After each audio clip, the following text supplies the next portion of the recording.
The Many Men's Rifle. So as you can see, long life on this guy, made in 1907.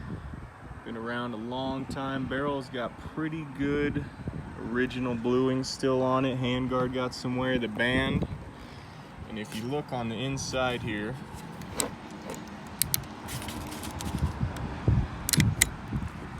it is just filthy. I don't know how well y'all can see that, but sands of time are trapped in this piece. So we're just starting to pull it apart. Got the first pin out right there. And boy, look at the stock on that thing. You want to talk about a life. Sat up against a saddle all those years. Look at that. Alright, so we'll get this thing pulled apart and get some more footage. Howdy everybody. Thanks for tuning in back into another one of my videos. First I'd like to start by saying thanks everybody who subscribed to my channel recently. I noticed that I've grown almost about 3 times since my last firearms video, so it means quite a lot for you guys to have all subscribed. I hope to continually improve my footage. I know it kind of looks like the phone I was using was cooked in a microwave or had been otherwise smuggled into some secure facilities. I apologize about that. Hopefully this camera looks a little bit better. This is a gun I didn't know I'd be bringing to you guys. This is a gun that my great aunt brought to me. She wanted me to work on it for her. So my grandfather's brother married her. That's her relation to my family, and this rifle has been in my family as long as it's been around. This particular rifle here is an 1894 Winchester saddle ring carbine. You can see the saddle ring there. That was actually made by my grandfather. When we got this rifle, it wasn't exactly in 100% condition. It was missing that ring. This particular rifle is chambered in .30 Winchester centerfire, which is now known as .30-30. So this here is a .30-30 cartridge. It is a rimmed cartridge. As you can see, it's a bottleneck cartridge. Very effective cartridge. This is great for hunting game. That's what this particular rifle did its whole life. And I just wanted to bring this out here. This is your average. All of you guys know this is 7.62 by 39. This is what AK's fire. These two cartridges are almost identical ballistically. There's a lot of difference. I know a ballistician would kind of get at me for saying that, but if you really look at terminal ballistics and the actual report of the cartridge, pretty similar. You know, about 300 and 350 meters accuracy, effective range. Back to the rifle itself. Again, this rifle was manufactured in 1907. So it was purchased new by my great aunt's grandfather. He gave it to his son sometime in the late 20s, maybe early 30s, somewhere around there. That man was born in the year 1918.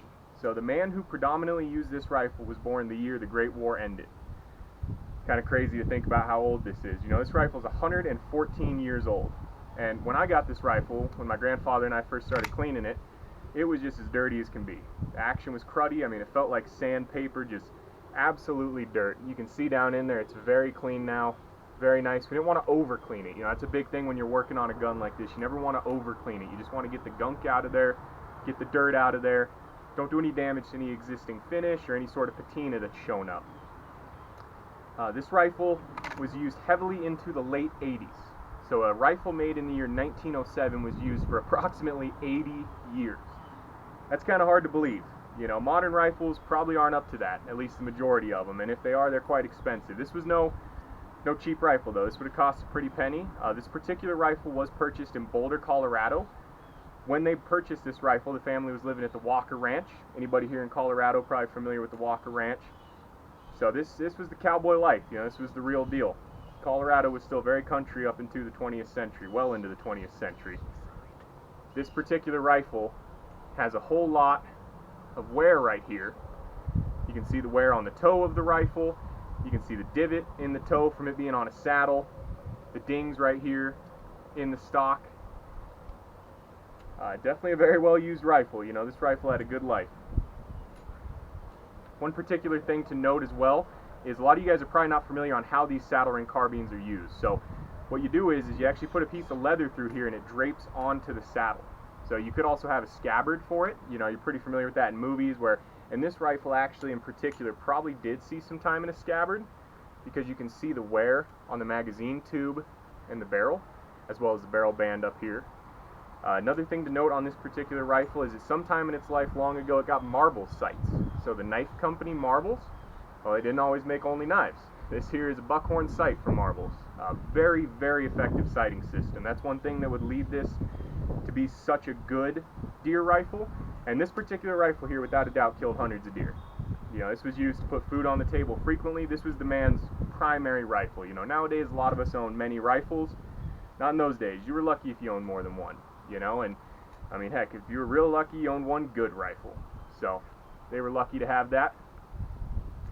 It's interesting to see the production period on these. So you figure they were invented in 1894. I didn't actually look up exactly when they went into production, but not long after that. And all the way in 1907, they'd only made about 461,000 of these. So about 500,000 of them. I lied, actually.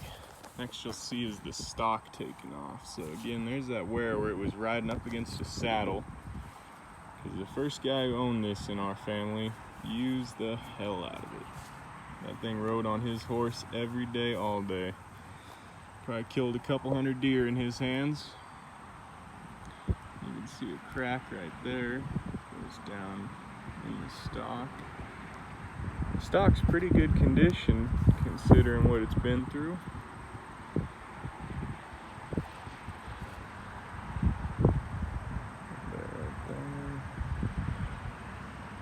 Alright, now the next time you see it, it'll be back together and clean. So just got the tang out of there. Look at that. 114 years of never being cleaned. Isn't that something? And here's the hammer. Look at that. Thousands of 30-30 through this guy, no cleaning. You can see on the inside here. Look at that. That is just crazy. Sands of time trapped in this baby. Can't wait to show you when it's done. Just got the bolt removed. Actually looks pretty dang good for never being cleaned. Bolt face, pretty nice. Ejector's all gummed up. Firing pin still free floats. Here's the lever action arm. You can see it is just covered in gunk. 114 years of no cleaning will do that, and boy, look at the inside there. Just caked. It's gonna be smooth operating when we get done with it. Just one more shot down on the inside of this before I clean it. Look at all that. Surprisingly enough, too, 114 years, no cleaning. The magazine tube was spotless. Follower, spring, everything. No wear whatsoever. And look here. Really, the only thing that needs a lot of cleaning other than the inside is the inside of this guy. A lot of gunk down in there, but got it up nice and even. Here's the elevator. A lot of wear on that elevator. A little bit of crap down in there, but nothing too crazy. And then finally, again, the lever arm.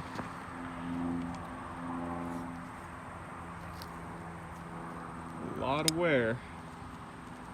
You can tell it was really never oiled.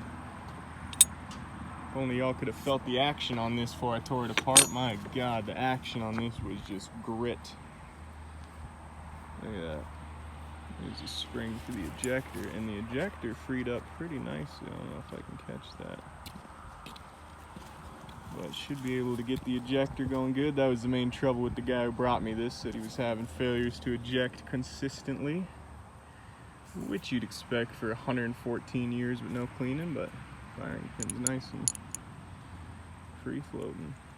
Yeah, so next you guys will see will be when it's all clean and put back together. All right, folks, so we got a treat out here today. I got 3 rounds of 30-30. So this is some soft point Winchester ammunition.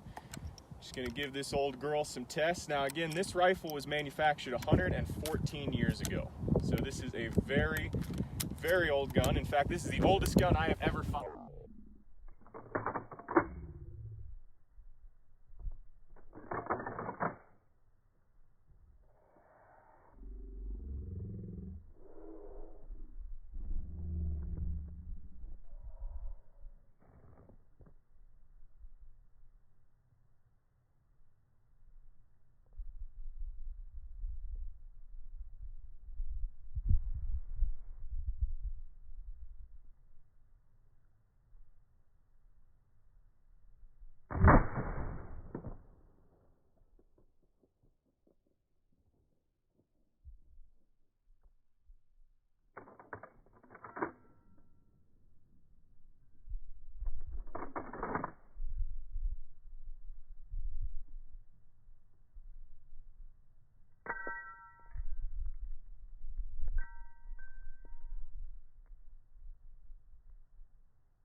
all 3 rounds stacked right on top of each other. I was shooting at 100 yards. As you can see, we fixed the ejector issues, so no problem at all. You guys a real nice up-close view of the rifle. While we got it here, I can point out some key features. So here's your marking on the top tang, obviously model 1894 Winchester, trademark registered.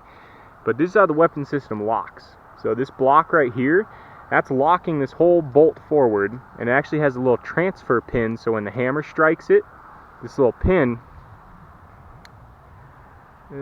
right here, this transfers to the actual firing pin inside of here.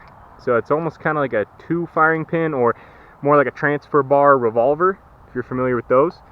So when you fire it, you do have to hold this bar up, because right here there's this little peg. You can see that peg move. My thumb's in the way. And that peg you have to hold shut for the trigger to be able to fire, be able to function, be able to drop the hammer. So that ensures that you are holding this bar all the way up, and that's what makes it safe to fire this gun with this cartridge, right? So again, you can see there's your left side of the receiver. You have your saddle ring, you have the screw that holds the hammer and the mainspring in place. This screw right here is mirrored on the right side of the receiver, and that's for the elevator on the inside. This is your bolt lock screw, and then this screw right here keeps the base plate in place. So on that side of the rifle, I hope it's showing up. Right here it shows the caliber, so it says 30 WCF Winchester centerfire. That's this cartridge, 30-30. Again, on the top there shows marbles. I think we got it right there. And right here it shows you manufactured by the new Winchester Repeating Arms Company, New Haven, Connecticut, USA, patented August 21st, 1894, which today is August 29th, 2020. There's the front of the barrel, the wear on the barrel clearly from a scabbard. You got the barrel band wear, crown of the barrel. Very, very nice muzzle and crown. I mean, that thing can still shoot, I'd say, at least 5-4 inches at 100 yards. You know, maybe not the best, but good enough to smoke a deer with. You can see some of the wear on the back of that stock. Again, who knows what. Set down on rocks or something at some point, hunting in the high country. The big key wear, though, is this right there. I mean, look at that divot in the stock. You can see normal, and it swoops that whole area. That whole area is dipped out of there. And that is clearly from riding on leather for a long, long time. And just here up underneath the lever arm, you still have some of the original bluing, which has turned to a fine brown patina. Absolutely fine brown patina. And the action on this, let's see if we can get it sound crisp. Crisp action. Right side of the receiver, again, the wear on the King's loading gate. We do a plane overhead, of course. That's happened 4 times we've tried to film today. Yeah, we got the serial number right there. You can see 461,000 and change. Barrel band, bottom of the magazine tube, again, muzzle of the rifle. Very fine, very nice. Key rack the action. Key rack the action one time. Very nice. Let's see, now it's super clean inside of there. The wear on the elevator from the rim of the cartridge scraping it. You got the bolt face very clean, the extractor's clean.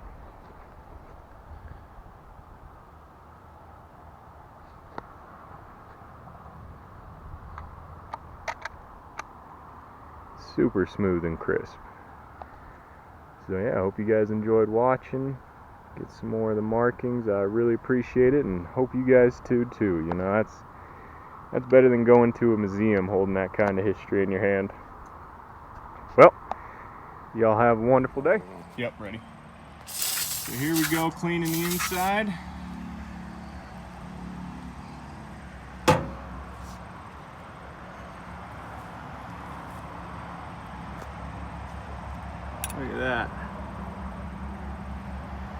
grimy. Alright, howdy everyone. Thanks for tuning into my channel again. It's a pretty special video I'm coming at you guys with. This particular rifle here was brought to me by my great aunt. It's my grandfather's brother's wife. This rifle's been in her family for quite a long time. This rifle belonged to her father predominantly. It was purchased by his father. We were able to track this rifle down. It was made in the year 1907. So this particular rifle here is a model 1894 saddle ring carbine. It's chambered in .30 Winchester centerfire, nowadays known as 30-30. So it's a very ubiquitous cartridge. I'm sure the vast majority of you are familiar with this. It's a rimmed cartridge, bottleneck, very common. You know, hundreds of thousands of deer have been killed with this cartridge over the years. I want to bring this other cartridge out just to show you guys. This is pretty much the same ballistic equivalent of this. So there's a little bit of a difference, but this cartridge, I'm sure you're all familiar with, is 7.62 by 39. You know, the AK-47 cartridge, M43, whatever you want to call it. Pretty much the most common cartridge in America right now, other than like 5.56. But, you know, in over 100 years, not much has changed as far as what is the favorite cartridge. This rifle, again, very old rifle from the year 1907, so it's 114 years old. It was used for all those years by one man up until the late 80s to harvest game. You know, deer, elk, whatever the man was hunting. You can see the wear on this thing. I mean, this thing has been through hell and back, and I'm really trying to get it to show up good. This divot on the stock right here is immense. I mean, it's like you took a scoop out of the wood. It is crazy, and that's from sitting on a saddle. So the way these would work, you would take a piece of leather and you would loop it through this ring right here, and you would sling it down on your saddle. Or sometimes you would have a scabbard where you would put the rifle inside of the scabbard, and this rifle does look like it's seen the inside of a scabbard a little bit. It's got some wear on the magazine tube, on the front of the barrel, but it's in magnificent shape for all those years. And I'm going to roll some footage in of what this thing looked like when I was first cleaning it. It was dirty. I mean, this thing had not been cleaned for 114 years. So it's good to get it back up and running. When I received this particular rifle, the problem that it was having is the ejector was not working. So it has a very similar ejector system to an AR-15. I don't know if that's showing up too well, but it's basically a little lip on the bottom of the bolt that when it comes back this far, it just flips that cartridge up and out. Kind of similar to how an AR-15 works with the internal plunger ejector on the bolt face. Very, very smooth action. Very, very smooth action. It just gets better over the years. And the hammer spring, the main spring for that hammer, man, that's nice. It's amazing how 114 years later, this thing has basically not gotten any less reliable. In fact, if anything, it's probably gotten more reliable, smoothing up. But if you look at where the wear is, you know, it's predominantly on the receivers here. Bolt face, or the head of the bolt. The barrel still has almost all of its original bluing though. I mean, absolutely amazing. And something very interesting about this is sometime along its life it actually received a pair of Marbles buckhorn sights. So, pretty neat little feature there, definitely authentic to it. And it's just cool to be able to work on these, you know. Very cool to be able to see these old guns. But a little bit more on the history of this particular rifle. The man who used this predominantly was born in the year 1918. So he was born right at the end of the Great War. He lived at the Walker Ranch here in Boulder. So this rifle would have been bought in Boulder, Colorado. And it would have served its life here in the foothills hunting deer. So, very cool to see. You know, it's something that predates me by quite a long time, and it'll be here running well after I'm gone. So, very nice to be able to get a chance to work on it, and I just wanted to bring it to everybody to see, you know, just see the importance of taking care of what you have, and using what you have, and appreciating what you have, and never take these old rifles for granted. You know, they'll still work. These old guys that were building these knew what they were doing. I hope you guys really appreciate the video. I'll roll in some footage here, kind of some close-ups of the markings, the proof mark right here, cartridge number, where the markings are for the actual serial numbers. It's very interesting to take a look at. It's like reaching back into the past. So, just wanted to bring it to you guys. I hope you guys appreciate taking a look at it. I got some more videos coming, some unique guns, some special guns, and we'll see what everybody thinks. So, thank you guys for watching. Please let your friends know, you know, like, subscribe, share the video. I'd appreciate it, especially something like this. You know, this is something you do not see every day. You know, a fancy AR-15 or an AK or anything along those lines, not too uncommon, but a good old Winchester 1894 that's still running. You know, something that's harvested hundreds of animals. I mean, the amount of calories that humans have eaten from what this rifle's done, unmeasurable. absolutely unmeasurable. So it's something special, you know, and we got to appreciate this, appreciate the history, especially the Old West history. You know, a lot of these lefties and just people that downright don't have any business in Colorado, they're not really respecting our heritage and the way of life here, and this is a good reminder of how that life was won and how we got where we are. So just another cool thing to take a note at is the King's loading gate right here. The wear on that. I mean, the amount of cartridges this rifle has seen, I can't even know. Oh, it's something else I want to point out. So as dirty as this thing was, the magazine tube, whole magazine tube, didn't have a speck of dirt in it. It was absolutely clean. Probably like the day it left the factory. I was quite impressed with that, because the rest of this rifle, especially on the lips of the bolt here, and down on the inside, on the bolt rails, was filthy. I mean, absolutely filthy. Like I call it in the videos I'm going to post, according to this, it was the sands of time. So, I don't want to rabble on too much longer. I think I got most of the history of this rifle out, and sure hope you guys appreciate it. Thank you for watching.